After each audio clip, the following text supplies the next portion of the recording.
एक बार भगवान विष्णु ने लक्ष्मी जी से कहा, लोगों में कितनी भक्ति बढ़ गई है।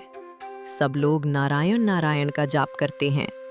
लक्ष्मी जी ने कहा, ये सब आपको पाने के लिए नहीं, मुझे पाने के लिए ऐसा करते हैं।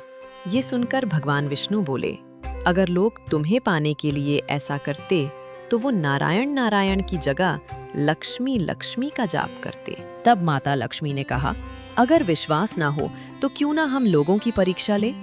फिर भगवान विष्णु एक गांव में एक ब्राह्मण का रूप लेकर गए और एक घर का दरवाजा खटखटाया। घर से एक सेठ बाहर आया और बोला, भाई क्या काम है? तो भगवान बोले, तुम्हारे नगर में मैं भगवान की कथा कीर्तन करना चाहता हूँ। फिर सेठ बोला, ठीक है महाराज, जब तक कथा होगी आप मेरे ही घर में रहना। गांव के कुछ लोग इकट्ठा हो गए और सब तैयारी करने लगे। पहले दिन बहुत कम लोग आए। अब स्वयं भगवान ही कथा करने आए थे तो दूसरे और तीसरे दिन लोगों की भीड़ हो गई। भगवान भी ये देखकर बहुत खुश हो गए कि लोगों में कितनी भक्ति बढ़ गई है। लक्ष्मी माता ने सोचा, क्यों न चलकर देखा जाए। लक्ष्मी माता एक बूढ़ी औरत का रूप लेकर उस नगर में पहुंची। वहां एक महिला अपने घर का ताला बंद कर रही थी। माता ने उससे कहा, बेटी जरा पानी पिला दे। वो महिला बोली, माता मुझे प्रवचन में जाना है। माता लक्ष्मी ने कहा, बेटी थोड़ा पानी पिला दे, बहुत प्यास लगी है। वो महिला जाकर एक लोटा पानी ले आई।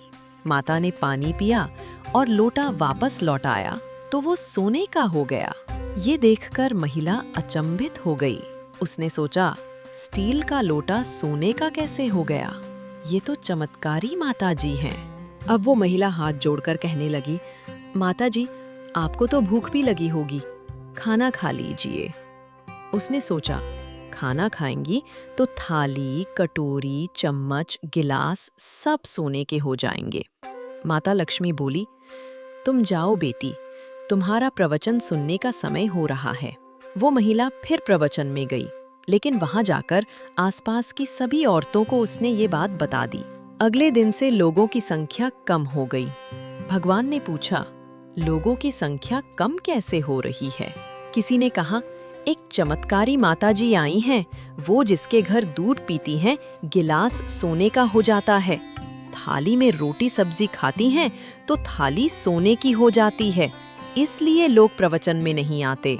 भगवान नारायण समझ गए कि लक्ष्मी जी का आगमन हो चुका है।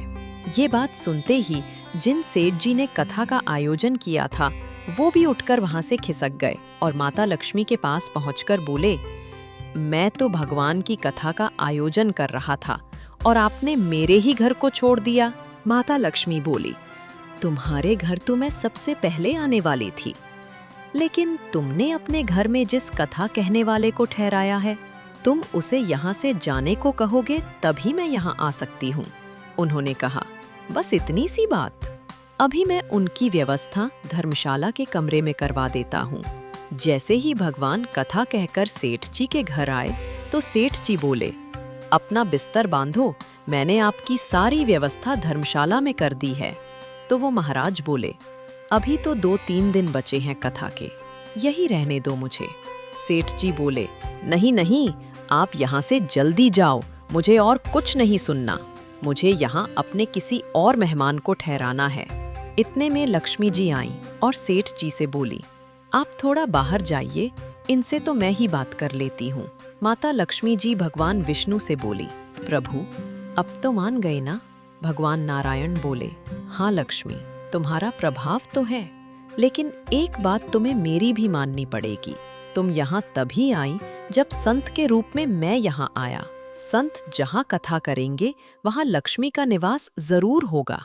ये कहकर नारायण भगवान ने वैकुंठ के लिए विदाई ले ली। अब प्रभु के जाने के बाद सेठ जी के घर सभी गांव वालों की भीड़ हो गई।